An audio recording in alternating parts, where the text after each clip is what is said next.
시청자 여러분 안녕하십니까. 이슈와 화제입니다. 저는 사회를 맡은 김형섭입니다. 지난달 10일 치러진 제22대 국회의원 총선거가 민주당의 압승으로 막을 내렸습니다. 도내에서는 10개 지역구 모두 민주당이 석권을 했는데요. 군산과 익산의 당선인을 차례로 만나서 이번 선거의 의미와 앞으로 의정 활동에 대한 포부를 들어보겠습니다. 오늘은 세 번째로 군산 김제 부안갑 신영대 당선인을 만나보겠습니다. 신영대 당선인님 안녕하십니까? 네, 안녕하세요. 네. 신영대입니다. 선거가 끝난 지 상당히 되고 네. 어느 정도 이제 정리가 되어 가는 것 같습니다. 네. 네. 제22대 국회의원 총선거에서 이제 이 신영대 당선인이 이제 재선을 차지를 했습니다. 승리한 소감이 좀 남다를 것 같아요. 그리고 경선도 상당히 치열하게 네. 치렀지 않습니까? 네. 어떻습니까? 실제 이제 민주당 내 여러 지역에서 경선을 통해서 후보를 공천자를 확정했는데요. 네. 아마 그 많은 경선 지역 중에서 우리 군산이 가장 치열했던 것 같아요. 그랬었죠. 네, 네. 네, 그런 과정에 우리 군산 시민들께서, 우리 민주당 당원님들께서 저를 좀 지지해 주시고 선택해 주셔서 너무 감사드리고요. 본선까지도 압도적인 지지율로 당선시킨 우리 주민 여러분들께, 군산 시민 여러분께 진심으로 감사드리고, 요즘 그런 농담 많이 합니다.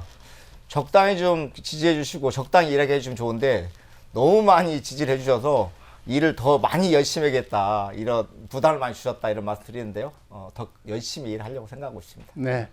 오히려 부담감이 크다. 네. 이런 말씀이신데 이번 선거에서는 다들 아시겠지만 윤석열 정권의 심판이었다. 이것이 민심으로 나타났다.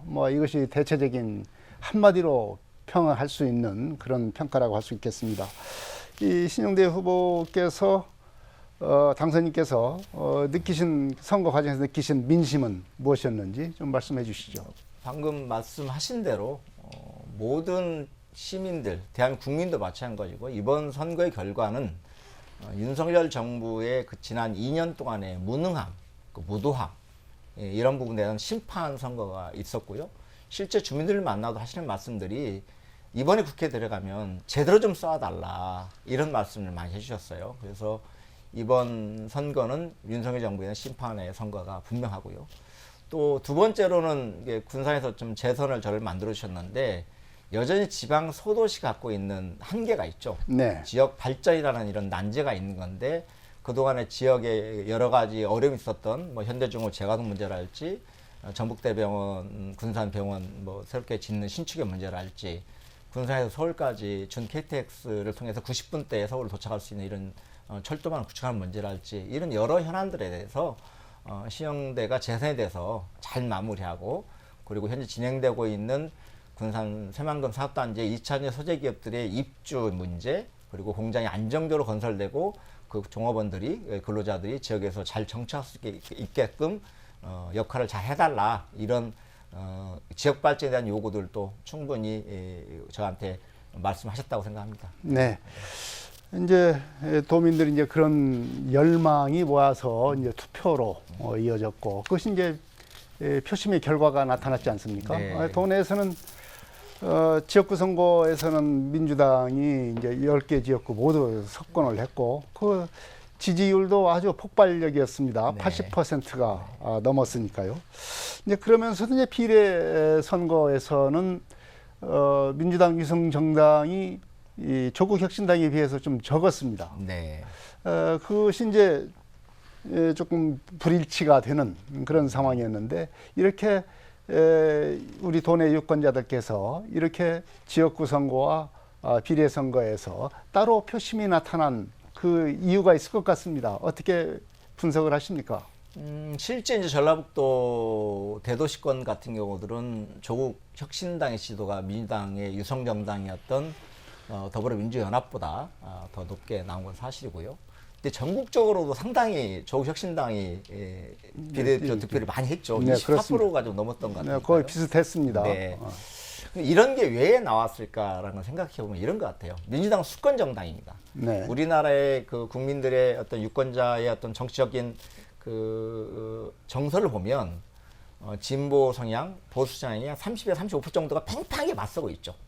그 나머지 한 중도층이 한 30% 정도, 40% 정도 있는 건데 이 중도층의 표심을 얻지 않고는 결국은 정권을 찾을 수 없거든요.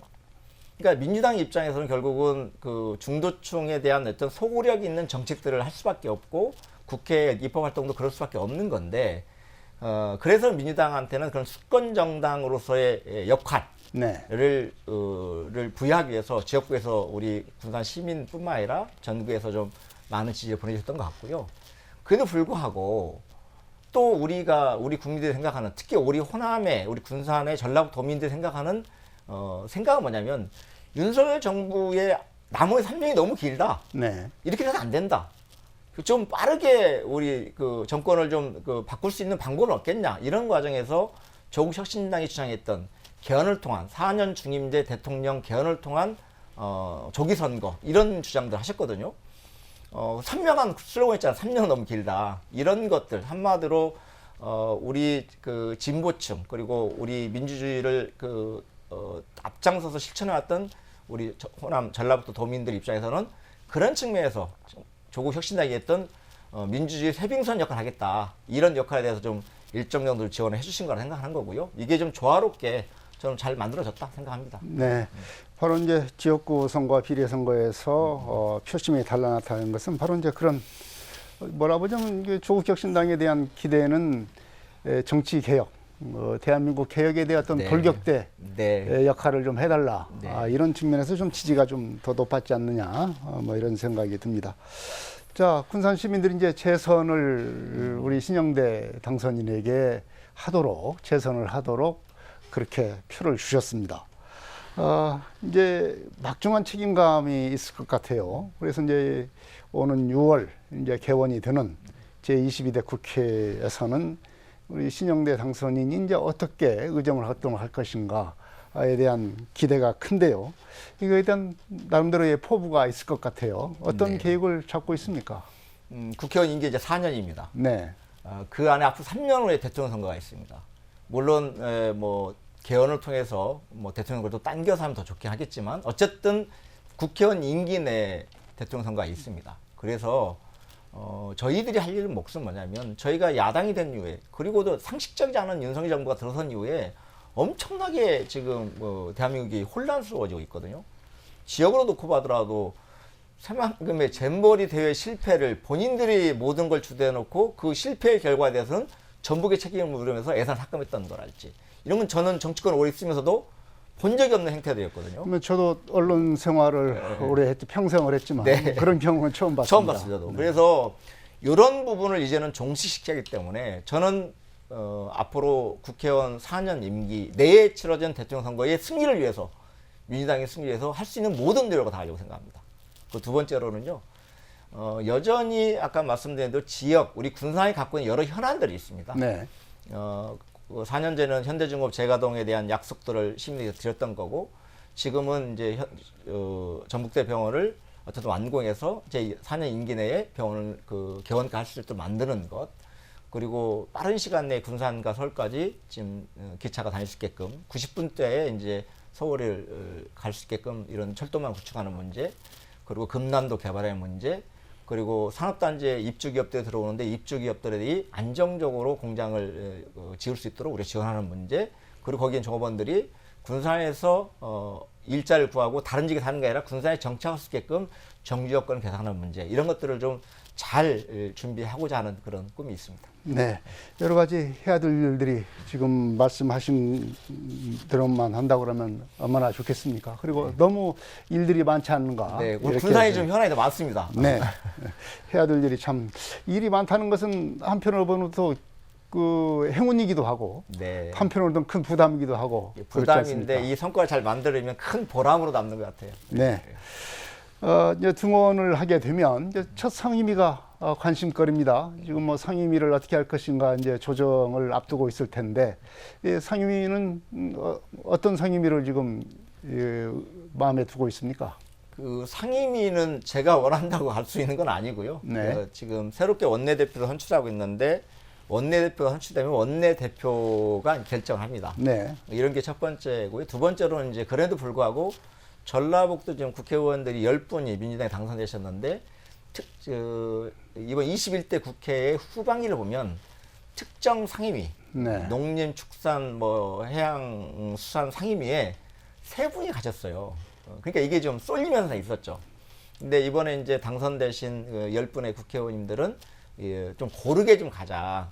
전체 상임위를 우리가 전라북도 의원 10명이 커버할 수는 없지만 그래도 좀 10명이라도 좀 분산해서 가자 이런 의견들이 있어요. 네. 이런 것들이 좀 잘 조정돼야만이 이제 제가 원하는 상임위 갔을 텐데요.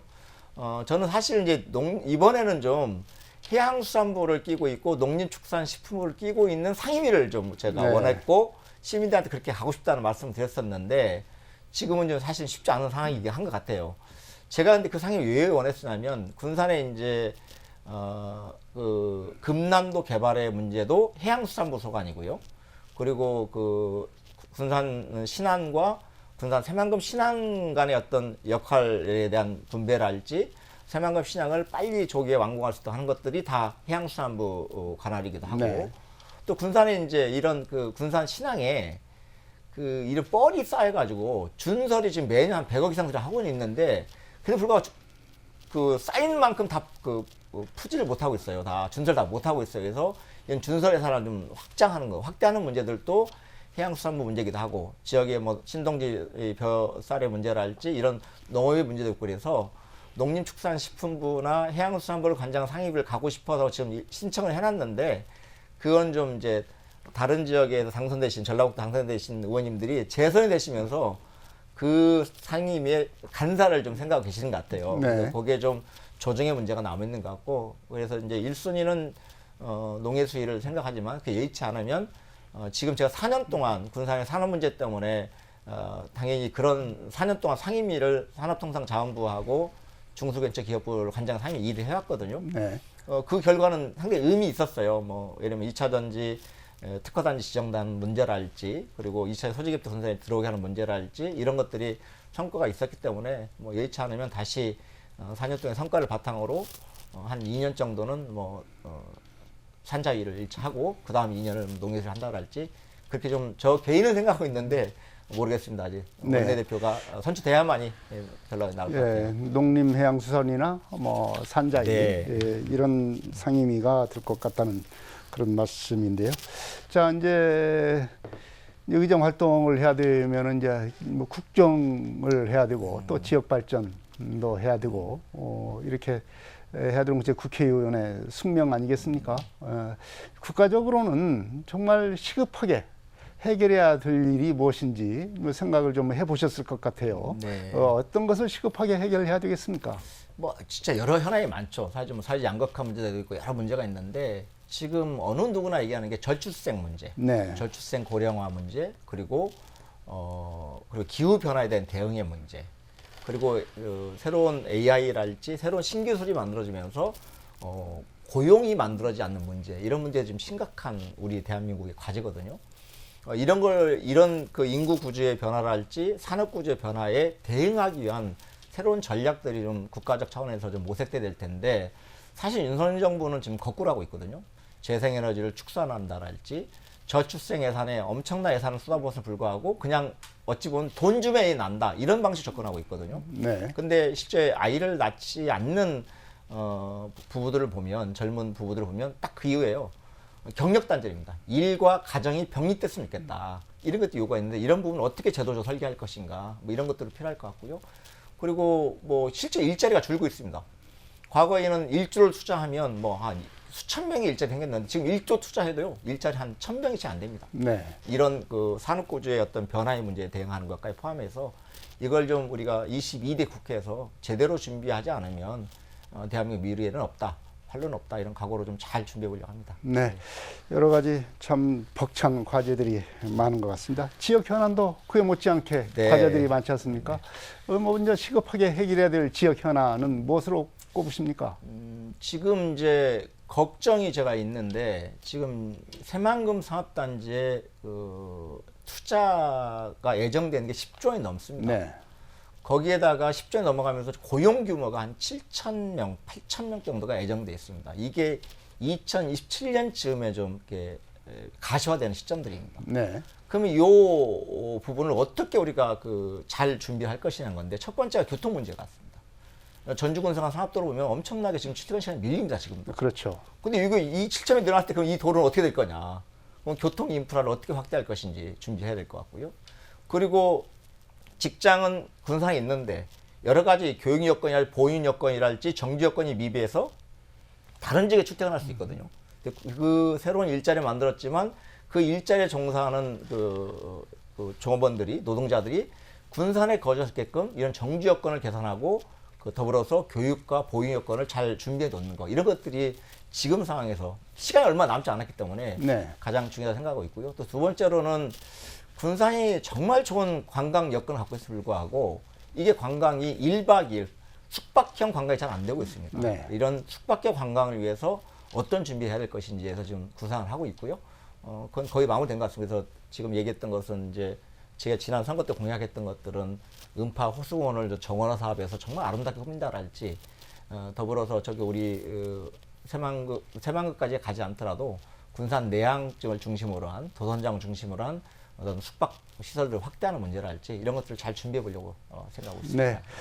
네. 지금 뭐 정주 여건, 군산에서 어떻게든지 살기 좋고 네. 관광하기 좋고 네. 그런 지역으로 만드는 네. 것이 가장 시급한 현안이 지금 바로 준비를 해야 되는 거다 이렇게 말씀을 해주셨는데요. 이제 22대 국회가 이제 개원을 하게 되면 이제 활동을 해야 되죠. 특히 이제 입법 활동을 네. 하고 또 국가적으로 또 해결해야 될 어떤 사안들이 있을 것 같습니다. 첫 입법 작품으로 뭘 지금 생각을 하고 있습니까? 구체적으로 이제 법안을 준비하는 것도 있고요. 근데 네. 좀 조금 연구하는 과제가 좀 있습니다. 저희가 어쨌든 속칭 검수안박법이라고 해서 네. 검찰이 이제 기소권만 가질 수 있게끔 그리고 경찰이 수사를 하고. 수사하게끔 해서 좀 범죄 범위도 검찰 수사 대상도 좀 정확하게 6대 범죄로 한정시켜 그랬거든요. 근데 이게 시행령으로 네, 다 해버립니다. 그렇죠. 이 시행령 정치를 하고 네. 있죠. 그리고 경찰국 신설 같은 경우도 시행령 개정을 통해서 하고 있고요. 그래서 이게 우리나라 상권 분립국가잖아요. 법안에 대한 재정권과 개정권은 입법부에 있는데 요것까지도 행정부가 좀 그걸 시행령을 통해서 다 형용화시키고 있습니다. 그래서 이것은 좀 우리가 제어를 할 필요가 있다. 그래서 시행령 통치에 대한 어떤 제어할 수 있는 이런 법안들이 뭐가 없을까 지금 연구 중에 있어요. 예를 네. 들면 정부가 시행령을 통해서 법안을 비틀게 했을 때 여기 국회에서 좀 심사하는 권한을 갖는다랄지 이런 아이디어를 좀 우리 법제 전문가들하고 좀 토론하면서 시행령을 통해서 사실은 입법부의 권한을 침해하는 내용에 대해서 좀 어떻게 제어할 것인가에 대해서 좀 고민을 하고 있고요. 두 번째로는 매년 제가 선거 때마다 연말 예산 전국 때마다 지역 화폐, 지역상 상품권에 대해서 예산을 네. 넣자 빼자 이런 논쟁이 계속 있었거든요. 근데 분명한 것은 서울은 모르겠지만 지방 소도시들은 지역사랑 상품권, 지역화폐 갖고 있는 지역경제의 기여도가 아주 높아요. 그렇죠. 실제 군산 같은 경우 군산 세무서를 통해서 실제 지역 자영업자 소상공인의 이익 효과를 봤더니 매출 효과를 봤더니 엄청나게 높아졌습니다. 지역적 기여하는 효과가 너무 커요. 근데 이걸 좀 어떻게 법제화해서 예산을 안정적으로 좀 지원할 방법이 없겠는가 이런 것도 좀 현재 법제실하고 좀 국회 법제실하고 협의를 지금 진행하고 있습니다. 근데 네. 이런 것들을 좀 20대 국회에서 만들어보고 싶습니다. 네, 지역화폐의 안정적인 정부 지원 네. 문제, 그리고 시행령 정치를 위한 행정부의 권한의 과잉 현상을 어떻게 해야 될 것인가 이런 문제도 지금 고민을 하고 있다는 그런 말씀입니다. 자, 뭐 아까도 이제 인구 감소와 지역 소멸화에 대한 얘기를 좀 하셨어요. 정말로 국가적으로는 큰 난제고 지역적으로는 정말로 네. 피부로 와 닿는 매일매일 더 심각하게 느껴지는 그런 문제인 것 같습니다.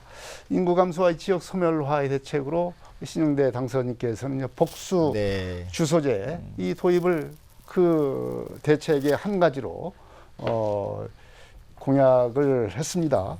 이 복수 주소제가 좀 생소합니다. 네. 그 복수 주소가 무엇이고 이런 제도로 해서 갖는 효과는 어떤 것들이 있는지 네. 말씀해 주시죠. 저희가 이제 지방은 인구가 좀 줄고 있고 수도권은 좀 인구가 좀 밀집되고 있고 이런 네. 거잖아요. 근데 우리 군산도 보면 현재 그 주민등록상 거주지 기준으로 했을 때 인구가 지금 26만이 조금 못 돼. 25만 9천 명 정도입니다. 네. 그러면 25만 9천 명이 군산에서만 있는 거죠. 그렇지 않거든요. 실제 군산의 국가산단이랄지 뭐 새만금산 입주한 기업들에 종사하는 분들이 실제 주소지는 군산이 아니지만 실제 군산에서 생활하고 계세요. 일주일에 한 5일 정도는 직장 다니시니까. 생활 근거지는 생활지는 군산이죠. 군산인 거죠. 네. 또 역으로도 있을 수 있겠죠. 수도권하고 군산하고도. 그런데 이런 걸 좀 독일이 1970년대부터 시행했더라고요. 주소지를 주소지가 있고 보조 주소지, 부주소지가 있는 거예요. 네. 주소지를 2개, 희망하는 사람들은 2개를 등록할 수 있게끔 하는 겁니다. 그 지방세도 양쪽에 냅니다. 네. 대신 부주소지를 등록한 분들한테는 지방정부나 국가에서 세제 혜택을 줍니다. 세제 혜택을요? 네. 예를 들면 뭐 거기에 뭐 그 부주소지 하려면 어떤 원룸이 됐든 주거가 집이 하나 더 있어야 되잖아요. 여기에서 뭐 그 세금을 면제해 준다랄지 이런 지원들을 해줍니다. 그래서 실제 우리가 인구를 숫자를 산정할 때 그냥 주민등록상 거주지 현재뿐만 아니라 부주소지까지도 포함해서 인구를 좀 산정해서 이걸 기준으로 좀 어떤 정부의 지원 정책을 고색해 보자. 네. 이런 측면입니다. 그래서 이게 보니까 독일 같은 경우는 2021년도 기준으로 약 1.5% 정도가 그 주 거주지하고 부 거주지를 함께 등록하게 해서 한 120만 명 정도가 이렇게 양쪽에 주거지를 두고 있는 것도 있고요. 네. 그리고 이제 이런 걸 진행하면서 독일의 한 도시 같은 경우는 민스터라는 도시인데요.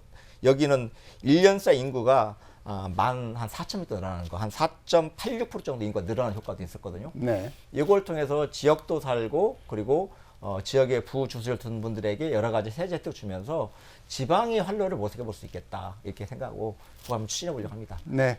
이런 제도의 도입은 바로 인구 증가 효과가 바로 나타나는 네. 그런 효과가 있겠습니다. 네. 네. 또 뭐 군산은 여러 가지 이제 핵심 성장 산업이 있죠. 뭐 2차 전지 특화 단지랄지 뭐 전기차 특구랄지 뭐 여러 가지 이런 그 지역 핵심 성장 산업이 있습니다. 이런 가운데서도 이제 신영대 당선인께서는 분산에너지 특구를 조성하겠다. 네. 분산에너지법이 이제 제정이 돼서 네. 시행을 지금 앞두고 있는 그런 상황이지 않습니까? 거기에 맞춰서 아마 이런 분산에너지 특구를 조성을 해야 되겠다라고 한 건데 이게 지금 새만금 재생에너지 단지가 있는 만큼 상당히 적절한 대안이 아닌가 이렇게 생각이 됩니다. 이 분산에너지 특구 의 의미와 이 특구를 지정하게 되면 어떤 효과가 있는지 이것도 좀 설명을 해 주시죠. 그러니까 지금은 발전소가 서울에 없잖아요. 그렇죠. 경기도에도 극히 일부만 있습니다. 네. 결국은 모든 지방에 발전소를 만들고요. 근데 에너지 소비는 수도권이 다 합니다. 네. 그러니까 지방에 발전소 만들고 이걸 서울까지 수도권까지 끌고 가기 위해서 송전선로를 건설해요. 근데 송전선로가 지나가는 지역 주민들이 다 반대를 해요. 그렇습니다. 정말 많은 예산이 투입돼요. 건설 공사비뿐만 아니라 이런 뭐 민원 뭐 보상비도 함께 들어가면서 엄청난 지원이 들어가거든요. 근데 그렇게도 해야 돼. 지금은 그런 전력망을 통해서 당연히 수도권에 전기를 보내겠지만 그 지역에서 생산한 전기를 그 지역에 소비를 하자. 이게 이제 분산에너지 법이라는 거거든요. 네.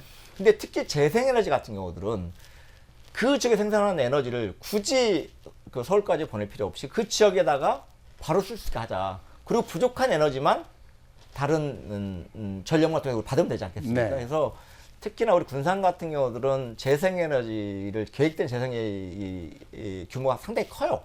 그래서 이런 재생에너지 때문에 향후에 아리백에 대비해서 군산 새만금 산단에 새로운 2차 전지 수집들이 많이 들어오고 있는 거거든요. 네. 그런 기업들에게 재생에너지를 안정적으로 공급해 줄 때 우선 공급을 해준다는 네, 거죠. 그러면 기업들이 현재도 들어오고 있지만 더 많이 들어올 수 있습니다. 네. 앞으로 아리백이 안 되면 재생에너지로 제품을 만들지 못하면 수출을 못 하잖아요. 수출을 하더라도 세금을 관세를 많이 물어야 되고 네. 결국은 그런 측면에서 새만금은 상당히 그런 메리트가 있는 지역이거든요. 이 재생에너지 인프라를 많이 준비하고 있기 때문에 그러면 이 새만금 내에서 생산된 재생에너지를 새만금 상업단지라는 이 기업들에게 바로 공급해보자. 굳이 송전설로 큰 비용 들어서 송전설로 만들 필요 없이 이렇게 하자. 그리고 그런 불구하고 부족한 전기들은 기존의 송전설망을 통해서 받자. 이게 이제 새만금이 가능한 거라서 이번에 전라북도가 특별자치도로 이제 출범했어요. 특별자치도는 그렇게 지역의 특성에 맞게끔 새로운 아이템을 발굴하면 정부가 그것을 지원해주겠다는 거거든요. 네. 근데 이게 저는 이제 특별자치도에 여러 특례 조항이 있지만 20대 국회에서 이런 특별자치도의 법을 좀 전북 특별자치도 법안을 개정해서 분산 에너지 특구를 지정받아서 새만금이야 새만금 외측에 있는 이런 풍력이랄지 태양광의 전기를 바로 우리 그 새만금 산업단지 기업들에게 지원할 수 있도록 한번 해보자. 이런 게 좀 준비를 해보려고. 뭐 이렇게 되면 지금 교착 상태에 있는 송변전 네. 이 설비 이런 문제도 그냥 해결할 수 있는 네, 아주 맞습니다. 네, 네. 특별 어떤 그 조치가 네. 될 수 있겠군요. 네. 이게 작년 같은 경우는 이제 그 에너지 담당 차관이 2차관, 산업부 2차관인데 이분이 현재 1차로 옮기긴 했지만 이분이 2차관 시절에 분산 에너지법이 통과되면 제가 얘기를 한번 했어요. 네. 차관님, 우리 군산 새만금의 송변설로 문제 때문에 지금 여러 차례 얘기했는데 진도가 안 나가니까 우리 군산 새만금 지역을 좀 분산 에너지 특구 지정해서 이렇게 좀 진행할 수 있지 않겠습니까? 라고 얘기를 했더니 충분히 가능한 생각입니다. 이렇게 얘기했으니까요. 한번 잘 추진해 봐야죠. 네. 그것이 빨리 좀 네. 추진이 됐으면 좋겠습니다. 자, 지금까지 여러 가지 신영대 당선인의 국가적 그리고 지역적인 여러 가지 현안 문제들 그리고 의정 활동 포부 이런 것들을 좀 말씀을 해주셨습니다. 군산 시민과 도민들에게 네. 하고 싶은 말씀 네. 해주시죠. 지난 총선 과정에서 압도적인 지지와 성으로 당선시켜 주신 군산 시민 여러분 진심으로 감사드립니다. 더 큰 군산을 만들겠다는 약속 꼭 지키겠습니다. 그리고 선거 기간 동안 약속드렸던 여러 가지 현안들 그리고 지역의 발전을 위해서 반드시 약속을 지키겠다는 말씀 드립니다. 고맙습니다. 네, 군산 김제 부안 갑 신영대 당선인으로부터 제22대 국회 의정 활동에 대한 여러 얘기를 들어봤습니다. 국가적으로나 지역적으로나 중차대한 시기인 만큼 신영대 당선인에 대한 기대가 크다고 할 수 있겠습니다. 특히 소멸화에 직면한 지역의 여러 가지 현안들이 해결될 수 있도록 노력을 펼칠 것을 기대를 합니다. 이슈와 화제 여기서 마치겠습니다. 지금까지 군산 김제 부안갑 신영대 당선이었습니다. 오늘 고맙습니다. 네, 감사합니다. 시청자 여러분 안녕히 계십시오. 다음 이 시간에 또 뵙겠습니다.